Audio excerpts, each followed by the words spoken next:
जय माता जी की। हर हर महादेव। जय मां चामुंडा। जय भद्रकाली। आज आप सभी भाई बहनों को नवार्ण मंत्र की साधना के विषय में जानकारी दी जाएगी।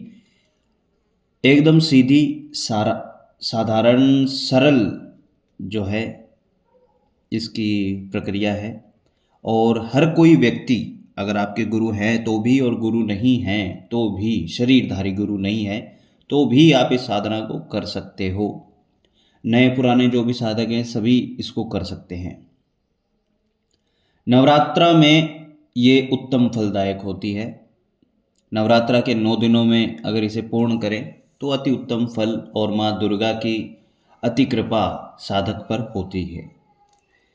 इसमें आप संकल्प में अपनी मनोवांछित इच्छा भी कह सकते हैं, वो भी पूर्ण होती है। अथवा आप भगवती की कृपा प्राप्ति, जो मेरे अनुसार मेरे हिसाब से सबसे अधिक प्रभावशाली और उत्तम चीज़ रहती है मांगने के लिए। बाकी तो जगदम्बा जगदम्बा है तो अपने बच्चों पर, अपनी इस संपूर्ण सृष्टि पर कृपा बना करके ही रखती है। परंतु आध्यात्मिक उन्नति के लिए नवार्ण मंत्र की साधना अति आवश्यक है और माँ दुर्गा की कृपा, शक्ति कृपा अति आवश्यक है। आइए शुरू करते हैं आप सभी के साथ मंत्र। इसमें नवार्ण मंत्र का जाप किया जाएगा। नवार्ण मंत्र जो इस समय स्क्रीन पर दिखाया जा रहा है, इस मंत्र की अधिष्ठात्री देवी जो है वो है माँ दुर्गा। नवार्ण मंत्र से और इस साधना से जिन देवी की हम स्तुति पूजा पाठ करेंगे वो है माँ दुर्गा। इस साधना में शुरुआत करने से पहले आपको कुछ मुख्य बातों का ध्यान रखना है। आप इसे नोट डाउन कर सकते हैं। जैसे पहला आचमन, उसके बाद चौकी, उसके बाद आपकी माला कौन सी होनी चाहिए, फिर आपको ध्यान किस किस का करना है, उसके बाद आवाहन कैसे करना है, फिर जाप के विषय में बताया जाएगा और अंत में समर्पण के बारे में बताया जाएगा। ये समर्पण क्या है उसकी चर्चा हम अंत में ही करेंगे। शुरुआत में हम आचमन की बात करते हैं तो सबसे पहले आपको तांबे का कलश आपके पास होना चाहिए, जो हम सभी के पूजा घर में जरूरी ही है। उससे हाथ में जल लेकर के कलश से दाईं अपने हथेली के अंदर जल लेकर के 3 बार मंत्र उच्चारण करना होता है और उस जल को पीना होता है। बिल्कुल थोड़ा सा जल, 2 से 3 बूंद उसके बराबर। अब उस जल को एक बार हाथ में लिया और मंत्र पढ़ा जाता है और उस जल को पिया जाता है। फिर दोबारा हाथ में जल लिया, मंत्र पढ़ा जाता है। फिर तीसरी बार हाथ में लिया, मंत्र पढ़ा जाता है और जल पिया जाता है। शाक्त परंपरा के अनुसार ये कार्य 4 बार होता है और इसके मंत्र अलग होते हैं।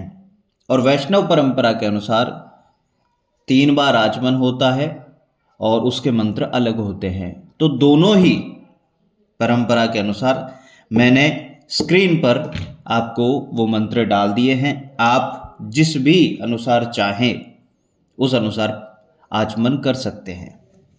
वैसे मैं आपको यही कहूँगा कि शक्ति की पूजा है तो शक्त परंपरा के अनुसार करें।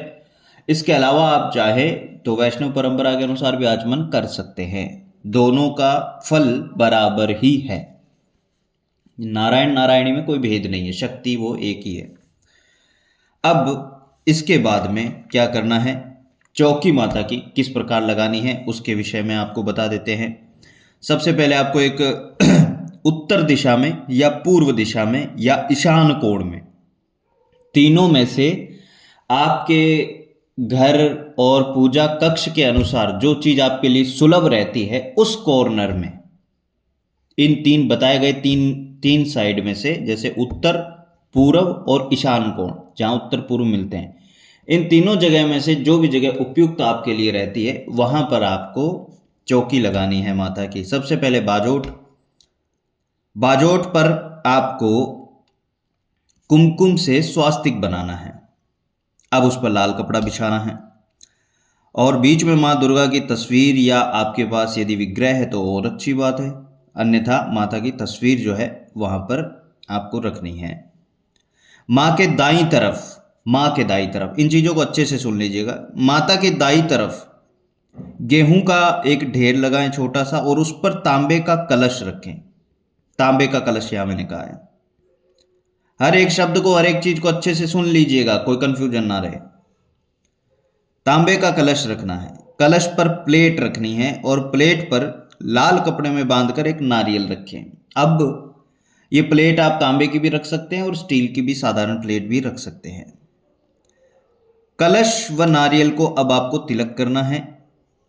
माँ के बाईं तरफ कलश और नारियल पे कलावा भी बांध दीजिएगा। माता के बाईं तरफ यानी कि लेफ्ट साइड में माँ दुर्गा का यंत्र रखें। माँ की तस्वीर व यंत्र को तिलक करें और आपके बैठने का आसन अब आपको लगा लेना चाहिए, या आप चाहें तो इससे पहले भी लगा करके बैठ करके और उसके बाद में आप माता के बैठने का स्थान बनाएं। तो आपका आसन भी इसके अंदर लाल ही होगा, इस बात का ध्यान रखें। माला आपको संस्कारित रुद्राक्ष माला इसमें चाहिए, अन्यथा आप लाल चंदन की माला भी यूज में ले सकते हैं।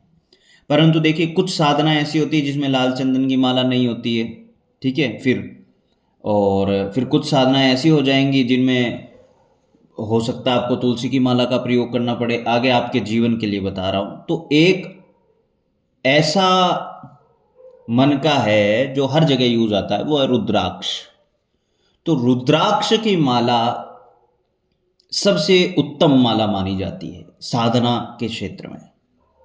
बाकी तो हर एक साधना के अनुसार, उस साधना की शक्ति के अनुसार माला का डिसीजन लेना चाहिए। बाकी रुद्राक्ष माला एक ऐसी माला है जिससे हर प्रकार की सात्विक, तांत्रिक, दैविक साधना की जा सकती है, ठीक है।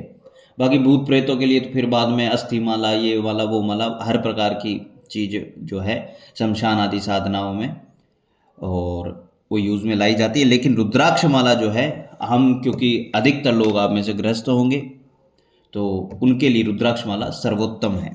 तो संस्कारित रुद्राक्ष माला आपको चाहिए। माला संस्कार कैसे किया जाता है, इसकी एक सरल विधि आपको मैं बता देता हूँ। आप नई माला खरीदिए, नई माला खरीद करके आप उसको किसी भी ऐसे शिवालय में जहाँ पर नित्य प्रतिदिन भगवान शिव का पूजा अर्चना आदि होता हो, वहाँ ले जा करके शिवलिंग के पास में उसको रख दीजिएगा और शिवलिंग का अभिषेक कीजिएगा और बाबा से प्रार्थना कीजिएगा, हे प्रभु इस माला को जागृत करें। और उसके बाद में भगवान शिव पर आपको गाय का दूध और गंगा जल, इन दो चीज़ों से आपको अभिषेक कराना है, लाल सफ़ेद पुष्प चढ़ाने हैं। और उसके बाद में उस माला को साइड से उठा करके आराम से, और माला को मस्तक पे लगा करके चंदन का तिलक लगा करके और गौमुखी में डाल लेनी है। ये आपकी संस्कारित माला हो जाएगी। इसके अलावा इसकी एक पूर्ण विधि भी होती है जो वीडियो यूट्यूब पर डाल दी जाएगी इसी वीडियो के तुरंत बाद में, आप उसको देख करके भी माला संस्कार कर सकते हैं। अब हम आगे बढ़ते हैं हमारी साधना में। माला के बारे में आपको बता दिया गया। अब ध्यान मंत्र, सबसे पहले गणेश जी का ध्यान करना है, उनका मंत्र स्क्रीन पर दिख जाएगा। उसके बाद एक माला गुरु मंत्र की, आपको सबसे पहले एक माला गणेश जी के बीज मंत्र की, फिर एक माला गुरु मंत्र की। गुरु मंत्र, जिन लोगों ने गुरु धारण कर रखे हैं, शरीरधारी गुरु हैं, उनसे मंत्र मिला हुआ है, तो वो लोग गुरु के द्वारा दिए गए मंत्र का जाप करें। अन्यथा जिनके पास गुरु नहीं है वो पंचाक्षरी मंत्र जो स्क्रीन पर दिखाया जा रहा है उसका जाप करें। अब उसके बाद आपको एक माला अपने इष्ट देवता की करनी है, जो भी आपके इष्ट देवता है। माँ दुर्गा है तो उनके लिए जो भी उनका बीज मंत्र हो, नवाण मंत्र हो, उसी की कर सकते हैं, कोई आपत्ति नहीं है। अगर माँ काली है, माँ काली के बीज मंत्र की कर लीजिए। भगवान शिव है, भगवान शिव के मंत्र की कर लीजिए। भगवान विष्णु है, भगवान विष्णु के मंत्र की कर लीजिए। जो भी आपके इष्ट देवता है, हनुमान जी है तो हनुमान जी के मंत्र की, राम जी है तो राम जी के मंत्र की एक माला कर लीजिए। उसके बाद एक माला भैरव बाबा की। भैरव बाबा के लिए कौन सा मंत्र करना है वो भी स्क्रीन पर दिखाया जा रहा है।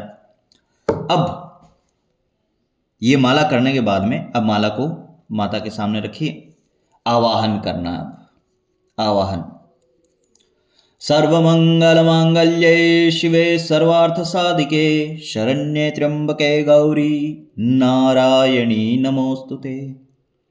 इस श्लोक के साथ माँ जगदम्बा को बुलाना है और उसके बाद दूसरे नंबर पे क्या करना है, माँ दुर्गा का जो बीज मंत्र है उसके द्वारा माँ का आवाहन करना है। वो स्क्रीन पर आपको लिखा हुआ दिख जाएगा, एक ही बार बोलना है इसको। नंबर 3 पे कुंजिका स्तोत्र का एक पाठ करना है। बस आवाहन पूर्ण। अब तीसरे नंबर पर आपको क्या करना है, जाप शुरू करना है अपना। यहां पर 9 दिनों के अनुसार 9 दिनों के अनुसार आपको एक दिन में कितनी माला करनी है, तो इसके लिए अब माला के अंदर भी एक चीज है कि एक तो होते हैं आपके जाप, उसके बाद होता है तर्पण, उसके बाद होता है मार्जन। तो जाप का जो 10% होता है वो होता है तर्पण, तर्पण का जो 10% होता है वो होता है मार्जन।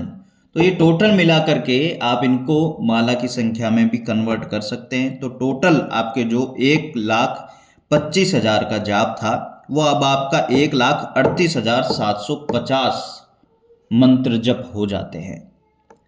तो इसके लिए आपको 1388 माला 1388 माला आपको करनी पड़ेगी। अब 1388 माला को 9 दिन में कंप्लीट करना है, तो 1388 डिवाइडेड बाय 9 कर लीजिए, तो ये आता है 154.2। तो अब यहां पे 154 पॉइंट आ गया ना, तो पॉइंट का मतलब होता है कि इतनी माला और फिर इतने ऊपर के जाप, यानी 2 जाप ऊपर, ठीक है, या आगे जो भी 20 या जो भी है। तो इसमें आपको क्या करना है कि 154 के बाद पॉइंट है, इसलिए आपको आगे की एक माला बढ़ा देनी है, तो ये 155 माला हो जाती है पूरी पूरी। अर्थात एक दिन में 155 माला का आपको जाप करना है नवरात्रि के 9 दिनों तक। अब आप चाहें तो इनको 2 बैठक में कर सकते हैं कि भाई आपने सुबह 55 माला कर ली, शाम को 100 माला कर ली, 155 पूरे हो गए, ठीक है। तो इस हिसाब से आप जो भी है, अब ये काउंटिंग आप चेंज भी कर सकते हैं, ठीक है, ये काउंटिंग आप चेंज भी कर सकते हैं कि अभी आपको मान लीजिए सुबह ऑफिस जाना है, तो सुबह आपने 10 ही माला करी कि 10 माला कर ली मैंने, और शाम को मेरे पास फुल टाइम रहता है, तो शाम को मैं बाकी अपने जो 155 में से 10 सुबह कर ली और 145 में अब शाम को कर लूँगा। तो जैसे आपको सुलभ रहता है उस हिसाब से आप अपना डिसाइड कर सकते हैं। लेकिन एक बात का विशेष ध्यान रखना है कि एक ही पहले ही दिन डिसाइड किया जाएगा और वैसा ही 9 दिनों तक चलेगा। अगर आप सुबह सिर्फ 10 माला कर सकते हैं तो रोज सुबह सिर्फ 10 माला ही करनी है, ये चीज ध्यान रखिएगा। ऐसा नहीं कि आज 10 माला कर ली, कल सुबह टाइम मिला तो कल सुबह हमने 50 माला कर ली, ये बिल्कुल नहीं करना। जो समय निर्धारित हो और जितनी माला निर्धारित हो उतने समय पर उतनी माला ही रोज 9 दिनों तक करनी है। आप चाहें तो सारी की सारी माला सुबह भी कर सकते हैं, चाहे तो सारी की सारी माला रात को भी कर सकते हैं, एक बैठक में भी कर सकते हैं, 2 बैठक में भी कर सकते हैं। 2 बैठक से ज़्यादा ना हो ऐसी कोशिश कीजिएगा। करने में कोई अपराध नहीं है, परंतु एक साथ बैठ करके जितना जाप किया जाता है सर्वोत्तम होता है एक बैठक में पूरा करना। उसके बाद वही बात है कि वो एनर्जी, फल तो उतना ही मिलता है लेकिन वो जो एनर्जी महसूस होती है ना शरीर को, वो कम हो जाती है। तो अब हमने आपको जाप के विषय में भी बता दिया। अब बात करते हैं हवन की, कि हवन सामग्री क्या होगी। सबसे पहली चीज़ तो ये है कि आपको लास्ट दिन की जब आपकी 155 माला कंप्लीट हो जाएगी तब हवन करना है और रात्रि में हवन करना है। अच्छा, रात्रि में जो आप जो हवन करेंगे वो आप चाहें तो 1 माला का कर सकते हैं, चाहे तो 5 माला का, चाहे तो 11 माला का, और या फिर इसके अंदर जो हवन होगा वो होगा 138 माला का, 138 माला का। तो ये 3-4 संख्याएं हैं, इनमें से जो आप चाहें, जो आपके लिए उपयुक्त है, जो आप कर सको वो आप करना। अब हम बात करते हैं हवन सामग्री की। हवन सामग्री जो सफ़ेद तिल, थोड़ी मिश्री, थोड़ा सा शहद, थोड़ा सा मावा, अगर मावा ना मिले तो मावे के जो पेड़े बने हुए आते हैं मिठाई की दुकान में, आप वो भी यूज़ कर सकते हैं। चावल, लौंग, इन सब को घी में डालकर आप मिला लीजिए। ठीक है। साथ में मार्केट में जो हवन सामग्री उपलब्ध होती है आप वो भी यूज़ कर सकते हैं, इसमें मिक्स कर सकते हैं। और फिर कपूर और नारियल गोले से, या जिसको खोपरा कहते हैं उससे, या गाय के गोबर के उपलों से, कंडों से, आम की लकड़ी से अग्नि प्रज्वलित करके और उसके बाद में इनसे आहुतियाँ करनी आप शुरू कर सकते हैं। आहुतियाँ, ये जो आपने पहले मंत्र किए थे गणेश जी के, गुरु के, इष्ट के, भैरव के, और उसके बाद में आपके इनकी, पहले तो इनकी 5-5 आहुतियाँ दे दीजिएगा या एक एक आहुतियाँ दे दीजिएगा। उसके बाद आपके कुल देवता या कुल देवी जो भी हैं आपकी, जो भी आपको याद है उनकी आहुति आपको देनी है। ठीक है, उनके नाम की आहुति आपको देनी है। फिर आपके क्षेत्रपाल देवता जो भी हैं, नगर के देवता जो भी हैं, वो जितनी आप आहुतियाँ दे सकें, ठीक है, जो आपको देनी है 1, 5, 7 जितनी आपको देनी है उतनी दे सकते हैं। और उसके बाद फिर नवार्ण मंत्र की, जो आपने जाप किया। अच्छा, जाप करते समय आपने जो मंत्र जपा है उसके लास्ट में आप चाहें तो नमः स्वाहा लगा सकते हैं, या फिर जितना मंत्र है उतना मंत्र बोला, लास्ट में स्वाहा। ठीक है। और अगर नहीं समझ में आता तो जो मंत्र आपने पढ़ा है उसके बाद नमः स्वाहा, बस इस प्रकार से स्वाहा बोलते समय जो है सामग्री को अग्निकुंड में डाला जाता है। अब कोई भाई बंधु अगर ये कह दे कि मैं हवन नहीं कर सकता, तो कोई बात नहीं, आप हवन नहीं कर सकते तो सीताराम, आप खाली साधना कर लीजिए, लेकिन हवन करेंगे तो ज़्यादा अच्छा आपको लाभ मिलेगा। अब एक कार्य है जो आपको रोज करना, वो है समर्पण। आपने रोज अपना पूजा पाठ जप कर लिया। पूजा जप आदि करने के बाद में आपको क्या करना, आपके राइट हैंड में जल लेना है थोड़ा सा, जैसे आप आचमन के लिए लेते हैं। और उसके बाद भगवती से कहना है, या फिर जो आपने चौकी लगाई है और चौकी के ऊपर जो आपने नारियल रखा है ना प्लेट में, एक तो नारियल रखा जाता है खड़ा, और ये ऐसे मतलब उसको लेटा करके नारियल को इस पर रखा जाएगा। ये ब्रह्मदेव का प्रतीक होता है, जो हमारे ब्रह्म देवता हैं उनका। ठीक है, भगवान ब्रह्मा जो हैं। तो आपको ये कहना है कि क्या हाथ में जल लेकर के कि हे परमपिता परमेश्वर ब्रह्मदेव, मैंने जो जाप किए वो मैं आपको समर्पित करता हूँ। आप इन्हें स्वीकार करें, सिद्ध करें, जागृत करें, और मुझे माँ जगदम्बा की कृपा प्राप्त हो, या फिर जो भी आपने इच्छा कही है वो इच्छा उनको बता दें कि मेरी इच्छा पूर्ण हो। बस इतना ही कह करके वो जल जो है नारियल पर आपको छोड़ देना है। इसके अलावा आप ये भी कह सकते हैं कि हे माँ जगदम्बा, मैंने जो भी पूजा पाठ की वो मैं आपको समर्पित करता हूँ। आप मेरी साधना को स्वीकार करें, सिद्ध करें, जागृत करें और मुझे अपनी कृपा प्रदान करें। ऐसा कह करके आप उस नारियल पे भी जल छोड़ सकते हैं, या फिर माँ दुर्गा का जो आपने तस्वीर माँ दुर्गा की जो सामने रखी है अपने, तो माँ दुर्गा के लेफ्ट हैंड में, ऊपर वाले लेफ्ट हैंड को छोड़ करके और किसी भी नीचे वाले किसी भी लेफ्ट हैंड में आप वो जल अर्पित कर सकते हैं। तो ये है लगभग साधना की पूर्ण विधि मैं आपको बता चुका हूँ। अब कुछ चीज़ें अलग से ध्यान से सुन लीजिएगा। सबसे पहली चीज़ तो कि जो कलश रखेंगे उस कलश में डालना क्या क्या चीज़ है। ठीक है, उसमें एक हल्दी की गांठ, एक सुपारी, चावल, एक सिक्का, 1 रुपये का, 5 रुपये का, जो भी है, थोड़ा सा गंगा जल, और उसके बाद उसको पूरा जो है साधारण जल से उसको भर देना है आपको, और उसको छेड़ना नहीं है 9 दिनों तक। ठीक है, और बाकी बाद में 9 दिनों के बाद में ये जो भी चौकी वगैरह का जो भी सामान होगा और होगा, तो देखो जो कपड़ा वगैरह है जो बाजोट पे बिछाया जाएगा उसको तो आप वापस रीयूज़ कर सकते हैं धो करके आदि। अब जैसे ये कलश का जल है, ठीक है, तो उसको आप, आपके पास में कोई पीपल वगैरह हो तो उसमें डाल दीजिएगा, पहली चीज़। ठीक है, वो जो सिक्का वगैरह सिक्का होगा तो उसको भी आप रीयूज़ कर सकते हैं। बाकी हल्दी की गांठ और सुपारी और जो भी होगी तो वो अर्पित कर दीजिएगा, या फिर उसको आप कोई बहती नदी में भी डाल सकते हैं। दूसरी चीज़ है जैसे गेहूं की ढेरी पर वो कलश रखा जाएगा, तो वो गेहूं की ढेरी जो है पक्षियों के वहाँ दाना चुगने वाली जगह पे आप डाल सकते हैं, ठीक है, वो गेहूं। तो ये सारे काम आप एकदम साधारण मस्तिष्क का अपने प्रयोग करें तो भी आपको उसका जवाब मिल जाएगा। बाकी जो चीज़ें ना समझ में आए तो फिर वो आप अर्पित कर सकते हैं, विसर्जन कर सकते हैं उनका बहते हुए जल में। तो कलश में जो जो डालना है वो मैं आपको बता चुका। अब ये कि माता को भोग क्या क्या लगाने हैं, माता को आप अलग अलग भोग लगा सकते हैं वैसे तो अपनी इच्छा अनुसार। कुछ भोग है जो मैं आपको बता देता हूँ, जैसे कि हलवा, मावे की मिठाई, और थोड़ा सा अगर केसर डालकर आप खीर बना सकें तो और अच्छी बात है, वरना साधारण खीर भी, माता तो प्रेम डला होना चाहिए, बस ये जरूरी है सबसे, ठीक है। तो खीर, प्रेम, मिश्री, प्रेम देखो, मिश्री, गुड़, पान, केला, सेब, अनार, ये सभी जो चीज़ें हैं ये माता को आपको भोग में देनी है। माता को एक लाल चुनरी चढ़ा दीजिएगा, गोटा लगी हुई, बढ़िया चमचमाती हुई, है ना। बहुत बड़ी चुनरी की कोई आवश्यकता नहीं है, बस बात वही है कि प्रेम।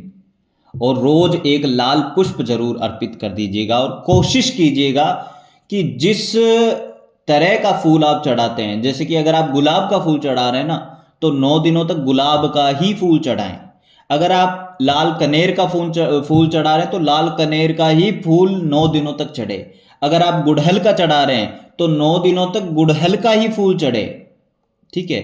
ये चीज आपको बहुत ध्यान रखनी है कि एक ही तरह का। और अगर मान लो बाई चांस, भगवती ना करे ऐसा कभी हो, वैसे ऐसा होता भी नहीं है, ठीक है, लेकिन अगर बाई चांस कभी ऐसा हो जाए कि जैसे आप 3-4 दिन हो गए, 5वें दिन आपको फूल मिला नहीं, वो आपने सब ढूंढ लिया, तो आप क्या कर सकते हैं, चावल को कुमकुम में डाल करके, लाल करके, और उस फूल के रूप में, उस फूल का ध्यान करते हुए फूल के प्रतिरूप में वो चावल माँ भगवती पर चढ़ा सकते हैं।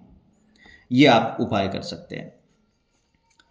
तो भाई अब आपको लगभग सारी साधना के विषय में मैं जानकारी दे चुका हूँ, तो इस साधना को अच्छे से कर लीजिएगा, और इससे बिल्कुल 100% ये है 100% जगदम्बा की कृपा आपको महसूस हो जाएगी, और आपके जीवन में बहुत अच्छा और उत्तम बदलाव आएगा। ब्रह्मचर्य पालन करें, जमीन पर सोएं, व्रत रखें, ये सब चीज़ें आपको करनी ही करनी है। और जो लोग दवाई लेते हैं, व्रत आदि नहीं रख सकते, तो कोई बात नहीं है, जो जितना कर सकते हैं वो करें, जो नहीं कर सकते तो वो अपना जैसा साधारण उनका रूटीन है। अब जैसे कई लोग बीमार होते हैं, जमीन पे नहीं सो सकते, तो कोई बात नहीं है, ठीक है, लेकिन जिनका शरीर काम कर रहा है, जो कर सकते हैं, उनको ये चीज़ करनी है। जो जितना कर सकता है वो उतना करे। अब कुछ लोग ऐसे भी होंगे जो कहेंगे कि मैं चौकी नहीं लगा सकता, तो जो चौकी नहीं लगा सकता कोई बात नहीं, आप सिर्फ जो आप जहाँ पूजा स्थल है वहाँ घी का दीपक जलाएं, और बाद में अपना जो है पूजा पाठ शुरू करें। कोई अखंड ज्योत जलाना चाहता है इसमें, इस साधना के दौरान, तो अखंड ज्योत जला सकता है, वरना अपना नित्य दीपक जला करके और पूजा पाठ करें। तो ये साधना के बारे में लगभग पूर्ण जानकारी मैं आपको दे चुका हूँ। फिर भी किसी को कोई डाउट रह जाए तो कमेंट बॉक्स में पूछ सकते हैं। जय माँ काली, हर हर महादेव।